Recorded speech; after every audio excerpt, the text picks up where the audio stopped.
Hello, I'm Eugene Park of PARKKIM. Thanks for your stamina. It's great, and it is a great honor to be part of this event. I'd like to thank to Dean Sarah Whiting and my teacher Gary Hildebrand and Jung-Yun and Nick, and to make this venue such a wonderful and meaningful discussion for our field. I think this conference and exhibition make three important contributions. First, it locates Sun Tzu as a shared core of Asian culture of nature. Second, an interprets reason through the landscape lens rather than political boundary of nation-state. You know, the familiar national framing, Chinese garden, Japanese garden, or Korean garden, still valid, but they are predictable. Nature-based reason opens new possibilities and is particularly relevant in the era of climate change. Third, groups of beautiful sections drawing outside suggest the exhibition refused to understand bioreason only as green surfaces. Instead, it reveals the underlying structure, the Sun Tzu, the mountain and water that generates green or any other surfaces. In other words, it asks us to look behind greenery itself, attend to deep ground that functions green. Many people say, it's a little redundant, but geographically and historically speaking, Korean Peninsula has been a place where mountain and water are present in everyday life. Sun Tzu was not a distant, imaginary scenery. It was reality we encountered in our everyday life. That's why I define Sun Tzu as the real. I totally agree with Kyun Marisa. If you look at Jung-san's famous painting, Inwang Jasekdo, you don't see any inventor's fantasy, imaginary, but the beauty of actual mountain that people live with and loved. A visitor and scholar in the 19th century openly remarked that the modern import, park, could not compete with immediacy of Sun Tzu. You know, this is by origin, PA48. You see Pinus densiflora. However, because Sun Tzu is so close to us, this proximity makes it vulnerable. As Koreans went through poverty and rapid urbanization, Sun Tzu was occupied. But it could be generosity of Sun Tzu. President Park Chung-hee, high modernist and authoritarian ruler, can be seen as Olmsted of Korea, who founded professional landscape architecture country. Actually, landscape architecture in Korea emerged as part of a process of overcoming poverty. Most of PA48 is afforested. Jung-Yun and I grew up in kind of highly urbanized territory. We are as old as Korean landscape profession and averaged forest of Sun Tzu PA48. However, as Sun Tzu is too common, close at hand, a dime a dozen, it has been treated carefully, relentlessly. Then how can we engage Sun Tzu in this circumstance? While it grounded in inherent legacy of Sun Tzu, it should continue to evolve with engineering. In other words, it can be an artificial contract, artifact. We call this alternative nature. Okay, thanks, Gary. Even though it is artificial, it performs the function of nature or evokes an experience of nature, we include it. This is multiple nature. We can be both natural and artificial. This will increase our options. Sun Tzu can be freely topographized. Sun Tzu can be revived structurally. Sun Tzu can be chromatized in form of climate change.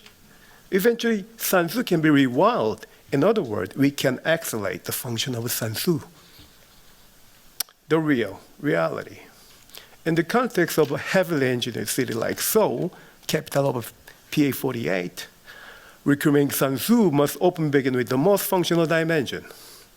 To make a deal with engineers and public agency, we start by speaking their language with their issues, for example, flood control, rather than by appealing to poetic inspiration. I'm very jealous about Kyoto, and it is about mud and Sun Tzu. On Han River, for example, the most urgent issue were recurring flood and the huge volume of mud they brought. The idea in Yanghua was to stretch existing terrace condition to flush the mud into the river. Though the relentless discussion with hydrologists, first engineering, we came up with very precise counterplan. After construction, gentle slope, welcome visitors, and vegetation have nurtured as many anglers, fishermen, can be seen here. This is evidence that fish are returning. Reed and willows growing well. The long, narrow bench installed parallel to the flow of water using hydraulic engineering technique. This hydro bench has a romantic quality as well. Because bench is long, it ensures an appropriate distance for romance. The more it is engineered, the more romance it appears to bring. When it rains, the river water level rises. After it rains, the very salt water edge appears, something rarely seen in urban environment. Hey, there are still fishermen. As water level of Han River rises, the shoreline takes on various forms. After flood, majority of mud flushed back to the river, but still some remain to form the mud beach emerged. Flood bring new seed to the slopes. This is a hybrid space of riparian and inland species. New ecology begins.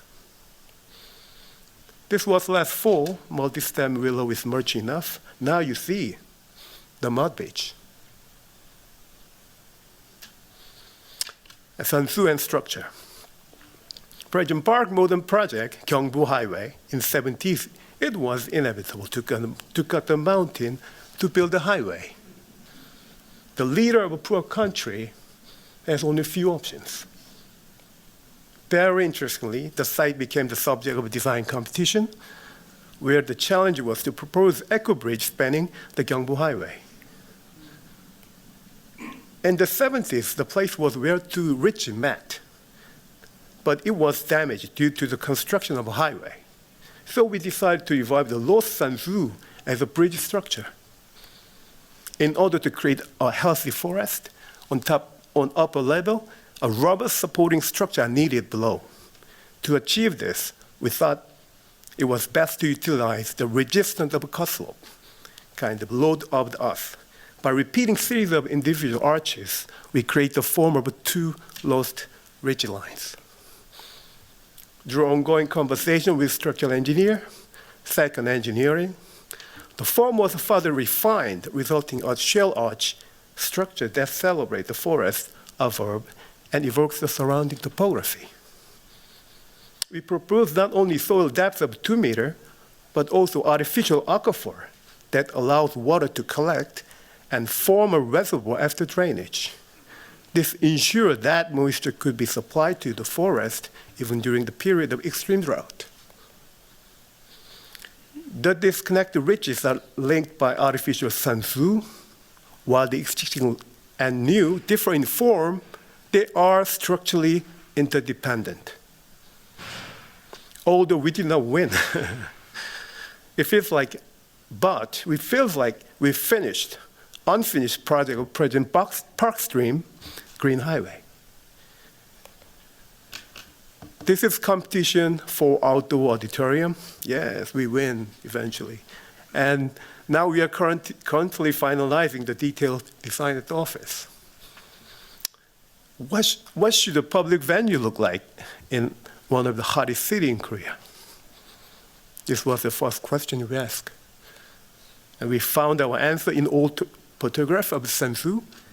The surrounding mountain and river generate wind. And we thought that if you could harness that wind well, we create a naturally cool performance venue. Next, we brought in climate engineer. Third, engineering. Through a series of fascinating simulation and prediction, we identified the precise location that would give us the coolest possible stage. And rotate the hill and rescale them to maximize the movement of wind and beam projection. We made every circulation route accessible for the wheelchairs, and the wind-shaped seating offered a range of viewpoint and make it possible for performance to unfold freely behind the fixed stage. Structurally, it is not floating, but thanks to the stable water level, we are able to locate the stage level as close to the water surface as possible. The flat slab provides the shade over the lake, lowering water temperature in midsummer, and its column can serve as a breeding habitat for fish. This is rendered view. I know it looks too real, thanks Mir, but mostly chosen image by the public and media. When stage filled with water, it becomes a mirror pond, then become a part of a lake, very thin layer of water. It doesn't snow very often in Daegu, like here, but when it does, the artifact hill become unforgettable Sansu.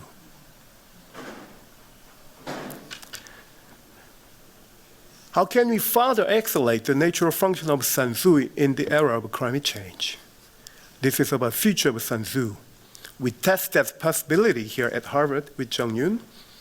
Neil, Gary, Anita were very important critics for us. This is lost nature map of Seoul. How much Sansu has Seoul lost? We create a map to guide the rewilding of the city. Michael proposed a new Sansu through vertical wilding in areas prone to frequent flooding. There is no more untouched wilderness left, not even the forest of Siberia, PA7. It is heavily extracted by global timber companies. We propose a new model of forest restoration, combining alternative nature with accelerate natural succession on. We can utilize the convection and cold climate of Lake Baikal. And her proposal was amazing, to using melting point of Lake Baikal and utilize new convection system for water purification. Last slide. How do we go beyond the inherent Sansu in era of climate change?